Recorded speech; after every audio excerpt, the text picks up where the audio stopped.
মনে পড়ে আলিফ লাইলার কথা, টিভির সামনে হাজির হয়ে বসে যাওয়া এবং লোডশেডিংয়ে মুখ ভার করে বসে থাকা আমরাই হয়তো শেষ জেনারেশন। সাদা কালো বলে একটা টিভি ছিল, তা হয়তো আগামী প্রজন্ম জানবেই না কখনো। মারা গেছেন আয়ুব বাচ্চু। মাইকেল জ্যাকসনও অনেকদিন হলো পৃথিবীতে নেই। আর কোনো নতুন ফানি ভিডিও বানাবেন না মিস্টার বিন। নতুন প্রজন্ম হয়তো জানবেই না, কথা না শুনেও প্রাণ খুলে হাসা যায়। শুক্রবার মানেই বাংলা সিনেমা দেখার কথা মনে পড়লে এখন হাস্যকর লাগতেই পারে অনেকের কাছে। একটিমাত্র টিভি, আর সেই টিভি দেখতে ঘর ভর্তি মানুষ। সবাই মিলেও যে একটা সিনেমা দেখা যায় তা হয়তো বুঝবেই না নতুন প্রজন্ম। হয়তো মিনা মিঠুও বড় হয়ে গেছে এতদিনে। দারুণ দারুণ গল্পে তাদের প্রতিবাদী কণ্ঠ এখন আর দেখা যায় না টিভির পর্দায়। সিসিমপুরের কথা কজনেই বা জানে। এই প্রজন্মের চায়ের দোকানে একগাদা মানুষ, নদীতে দল বেঁধে গোসল, কিছুই পাবে না। ভাই বোন এখন যে যার মতো থাকে। আনন্দ কিংবা মারামারি কোনোটাই এখন আর আগের মতো হয় না। মায়ের চুলার পাশে বসে পিঠা খাওয়া এখন আর হয় না। দল বেঁধে চড়ুই ভাতির আয়োজনে কলাপাতা দিয়ে দোকান বানানো কিংবা নারকেল পাতা দিয়েও যে চশমা ঘড়ি বানানো যায়, এখনকার প্রজন্ম এসব জানেই না।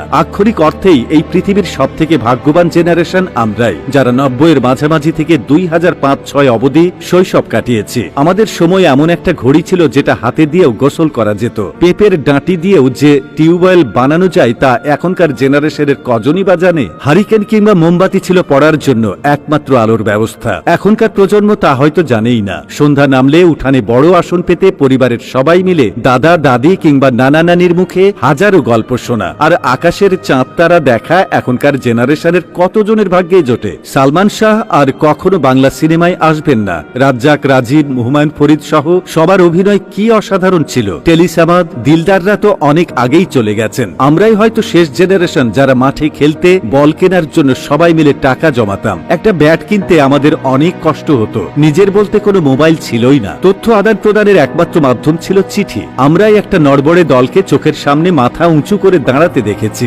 সাকিব আল হাসান, তামিম ইকবাল, রুবেল, মাশরাফিকে দেখেছি দেশের জন্য কাঁদতে, ভাঙা হাতে লড়াই করতে। জেমস, আয়ুব বাচ্চু শিরোনামহীন মাইলসের সবচেয়ে ভালো গানের সাক্ষী আমরাই। আসিফের ও প্রিয়া গান, জেমসের রাতের তারা, বাবা কতদিন দেখিনি তোমায়, কিংবা আয়ুব বাচ্চুর আমি কষ্ট পেতে ভালোবাসি, দুর্দান্ত সব জনপ্রিয় গানের সাক্ষী এই আমরাই। খুব সহজলভ্য ইন্টারনেট পেয়েছি আমরা। গুগল, ইউটিউব, ফেসবুক সব পেয়েছি। তবে মাসুদ রানা কি আগের মতোই লেখা হয়? কতদিন নদীতে নৌকা ভাসানো হয় না? অনেক স্মৃতি আছে আমাদের। আবেগে ভেসে যাওয়ার গল্প, আবেগে ভেসে যাওয়ার মতো গল্প আছে। বাবাকে জমের মতো ভয় পাওয়া শেষ জেনারেশনও হয়তো আমরাই।